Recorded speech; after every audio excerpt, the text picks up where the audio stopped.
Hi there Internet, my name's Ollie and I love air guns. Welcome to the Classic Airgun Show. Hello Internet, welcome to another episode of the Classic Airgun Show. For today's episode I want you to cast your minds back to the 70s and 80s.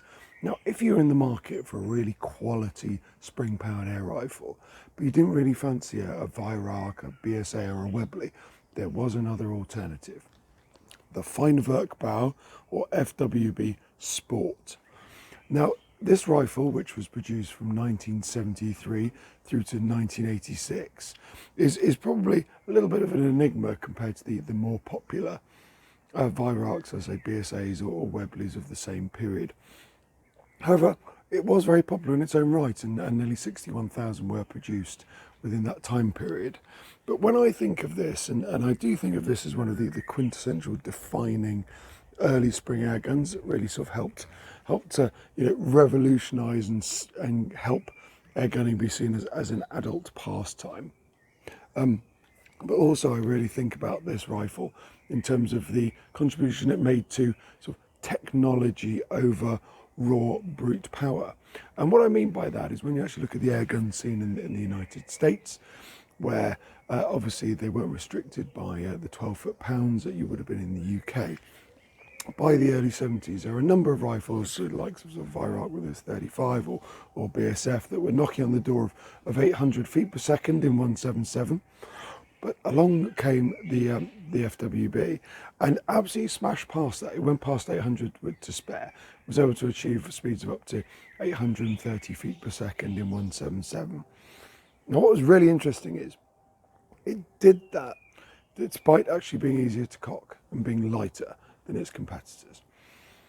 And actually what it had internally was a very long cocking stroke with a long but weak, compared to its compatriots, spring and a thinner diameter piston.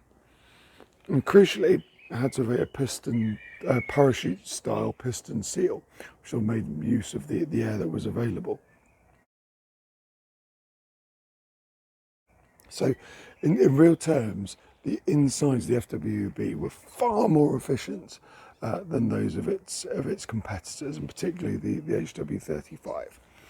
And actually we covered in another video how the success of this model over the HW35 led to Robert Beeman to actually do a lot of research into how to make the Weihrauchs more efficient, and that research then led to the very successful HW80 design.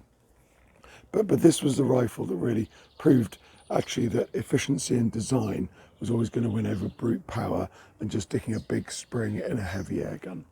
So if we look at this in more detail, here we have a very nice example. This is a particularly well put together and a more original condition example. There's a couple of changes, but I'll go into those. But standard rifle, so rifle length barrel, came with very good quality German-made open sights. A very nice feature here as we move back, which I haven't seen replicated in a lot of other rifles, is, as you can see, which is a sling swivel put up front here, which I think is a wonderful and beautiful design. The stock itself, so you've got the quite characteristic of the FWBs. You've got the sort of cylinder block here extending past the end of the stock. The stock itself is a rather sort of standard beach, checkered with a nice pistol grip cap here.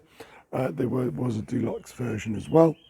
As we move back, we've talked about the differences inside and actually the impact that had on the smoothness of the firing cycle. And then you have a resettable safety at the end of the cylinder block. Now, people do refer to the FWBs in terms of or the sports in terms of a Mark 1 and Mark 2. When they first came out, they had a plastic trigger. Now, there are a lot of complaints about this. It was very unpopular, so eventually they did reissue with an aluminium trigger.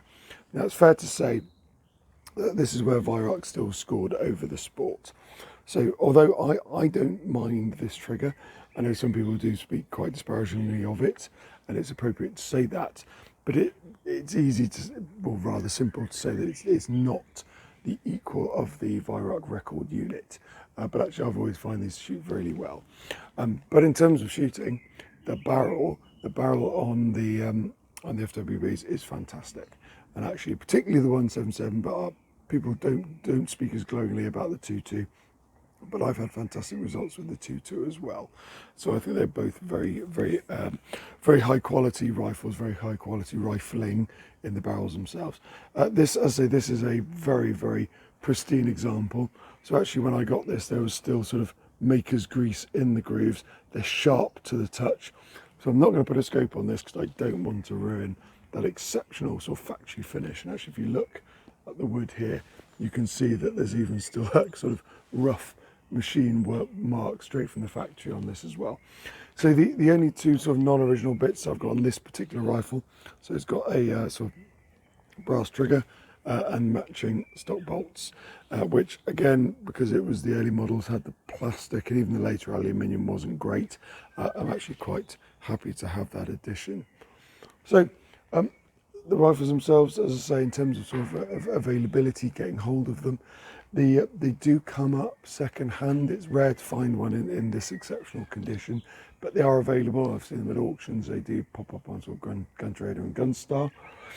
Also a number of, because of the quality, particularly in the sort of 70s, early 80s, they were picked up by custom rifle houses, and I've seen sort of Venom examples.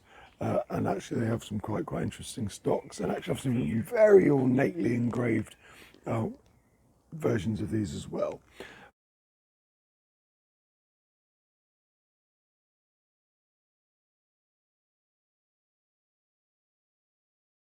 The model numbers, so you had, this is a 124, which 127, which is the 2.2 caliber. You had the 124, which is the 177. I think it's fair to say that the 177 is the more desirable. It is seen as the better shooter. People do prefer the barrels. I've had a lot of luck with this 2.2. It does shoot exceptionally well. I might get a chance to show you if the weather holds off long enough. So look, I think it's fair to say that whether you find a 124 or 127, you can find an exceptional rifle. As I say, for me, one of the better examples of really early technology over power, and really worth sort of spending the time to find a really good example.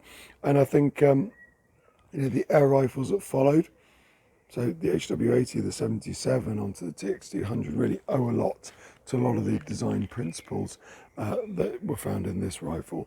And as I say, today to shoot, it's incredibly easy to cock because that long cocking stroke and the long but weak mainspring. I will say though, because of the lightweight, is not the smoothest to fire. Although they're very accurate, you do get a lot of recoil force and a lot of felt recoil, which is to be noticed. But I'm not going to put a scope on this. I'm telling you it shoots well, so I don't think we're going to get a long enough break in the weather to take it to the range. But I promise you they do shoot incredibly well. But really this was a fantastic example of a Feinwerkbau FWB 127, and definitely worth sort of sharing with you today. So look, if you've enjoyed that, please do like the video. Subscribe. The subscriber numbers do mean a lot. It does help us on YouTube. And if there's anything that you would like me to look at further or have any questions, I will again put my Instagram handle and the email address for the channel at the end of the video. But look, thank you for watching again. It means a lot. Take care of yourselves and see you at the next episode.